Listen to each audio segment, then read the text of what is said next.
Assalamualaikum anak-anak semuanya. Apa kabarnya hari ini? Semoga kalian semua selalu dalam keadaan sehat dan tetap semangat untuk terus belajar. Baiklah anak-anak, sebelum pembelajaran kita mulai, marilah kita berdoa menurut agama dan kepercayaan masing-masing ya. Semoga pembelajaran hari ini dapat berjalan lancar dan menjadi ilmu yang bermanfaat. Nah anak-anak, pada kesempatan kali ini bersama saya, Ibu Nanda Ayu Jamila, yang akan memberikan penjelasan mengenai pembelajaran pada hari ini. Sebelum memulai pembelajaran, terlebih dahulu anak-anak harus menyiapkan buku dan alat tulisnya ya. Sudah siap anak-anak? Yuk kita mulai belajar. Hari ini kita akan belajar bersama pada tema 4, berbagai pekerjaan, subtema 3, pekerjaan orang tuaku, pembelajaran pertama. Baiklah anak-anak, inilah kompetensi dasar dan tujuan pembelajaran pada hari ini.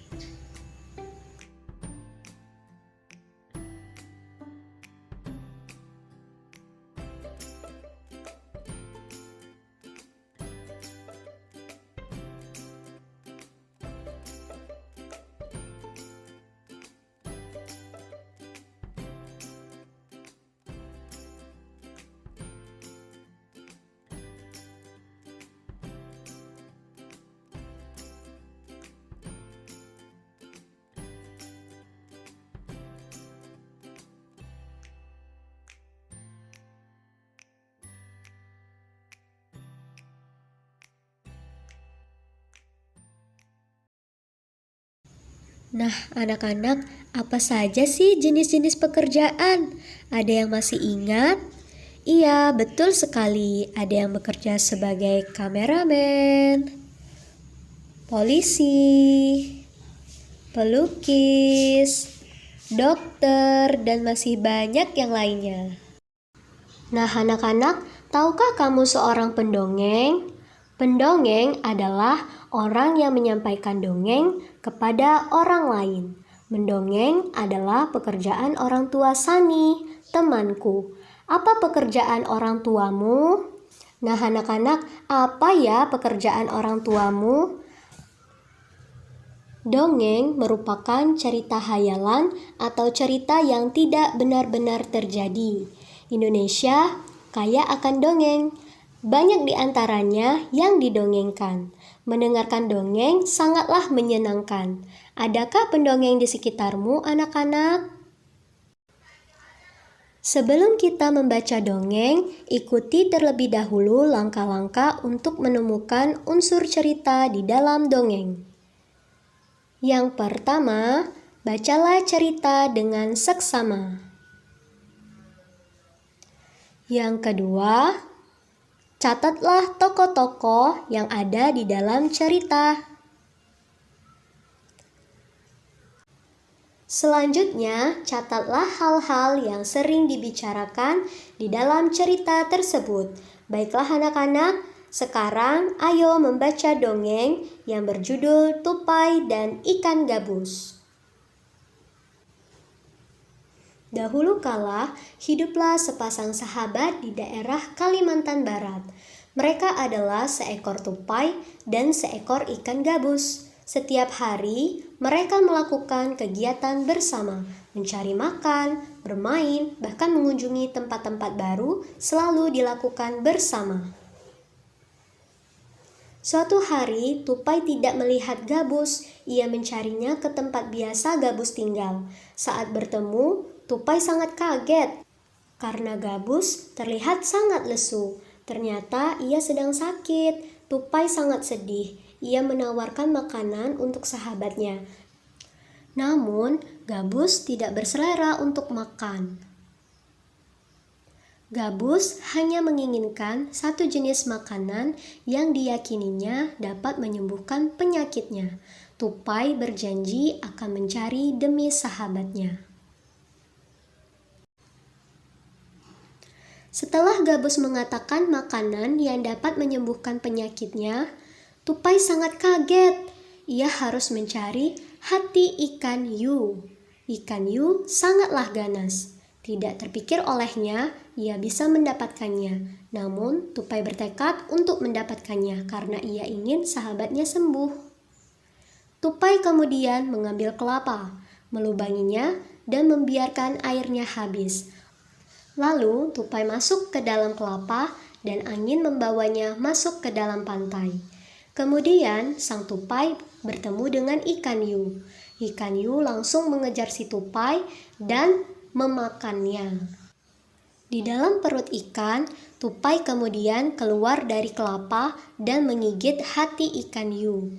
Ikan tersebut mencoba bertahan sampai kehabisan tenaga. Ombak besar akhirnya membawa ikan Yu ke tepi pantai. Saat itulah Tupai keluar dari mulut ikan Yu dan membawa hati ikan kepada sahabatnya. Sampai di tempat ikan gabus, Tupai kemudian memberikan hati ikan Yu untuk dimakannya. Beberapa hari kemudian, Tupai melihat sahabatnya segar kembali. Betapa senangnya Tupai melihat ikan gabus sehat seperti sedia kala. Nah anak-anak, itulah tadi cerita dongeng Tupai dan ikan gabus. Berdasarkan cerita tersebut, temukan unsur-unsur cerita yang ada dan tuliskan pada kolom berikut. Ada judul, tokoh, sifat tokoh, tempat, awal cerita, akhir cerita, dan pesan moral. Jangan lupa tuliskan unsur-unsur dongeng yang sudah kalian temukan pada buku catatan kalian ya anak-anak. Anak-anak, tahukah kamu dalam bercerita, pendongeng sering menggunakan wayang yang terbuat dari kayu. Wayang tersebut dibuat oleh pengrajin kayu. Ayo kita cari tahu lebih lanjut tentang pekerjaan pengrajin kayu. Sekarang, mari kita simak pekerjaan Ayah Beni. Pekerjaan ayahku adalah pengrajin kayu. Ayahku membuat meja dan kursi. Untuk menghasilkan kursi, awalnya ayahku membeli kayu, memotongnya, membentuk menjadi kursi, menghaluskan, lalu mengecatnya. Waktu yang dihabiskan untuk membuat kursi kurang lebih 1 minggu. Ayahku menjual meja dan kursi buatannya ke toko mebel. Di toko mebel itulah orang-orang bisa membeli meja dan kursi buatan ayahku. Berdasarkan cerita Ayah Beni, silakan anak-anak jawab pertanyaan-pertanyaan berikut ini.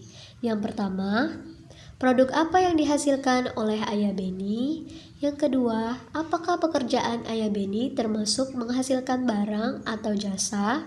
Yang ketiga, apa saja yang harus dikerjakan oleh pengrajin kayu? Sumber daya alam yang digunakan oleh Ayah Beni adalah kayu. Apakah kalian tahu dari manakah kayu berasal? Apakah kayu tersebut dapat diperbarui? Nah anak-anak, coba perhatikan gambar berikut ini. Ini adalah proses pengolahan kayu menjadi meja dan kursi. Berawal dari pohon yang ada di hutan, lalu pohon akan ditebang menjadi kayu. Kemudian diangkut ke kota untuk diolah oleh pengrajin kayu. Nah, di pengrajin kayu ini akan membuat macam-macam benda yang terbuat dari kayu.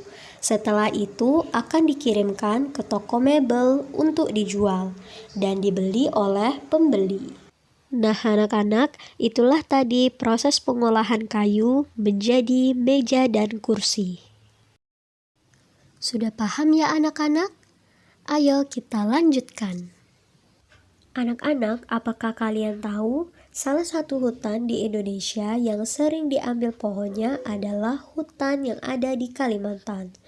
Dahulu, hutan di Kalimantan sangat lebat dan merupakan paru-paru dunia atau penghasil oksigen.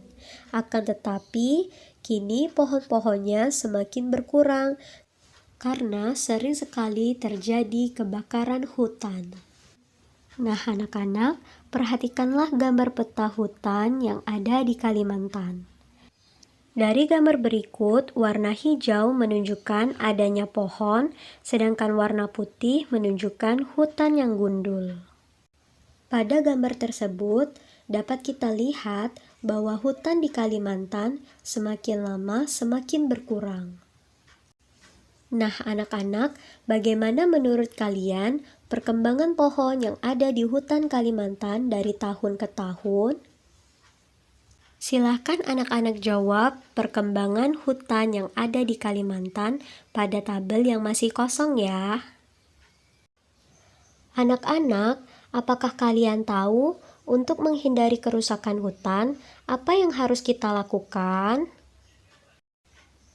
Iya, betul sekali. Untuk menghindari kerusakan hutan, kita harus menanam kembali hutan yang gundul.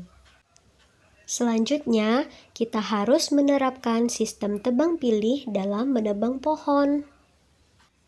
Dan kita tidak boleh menebang pohon secara berlebihan. Demikianlah pembahasan kita pada hari ini. Semoga dapat bermanfaat untuk anak-anak semuanya. Ibu akhiri, wassalamualaikum warahmatullahi wabarakatuh.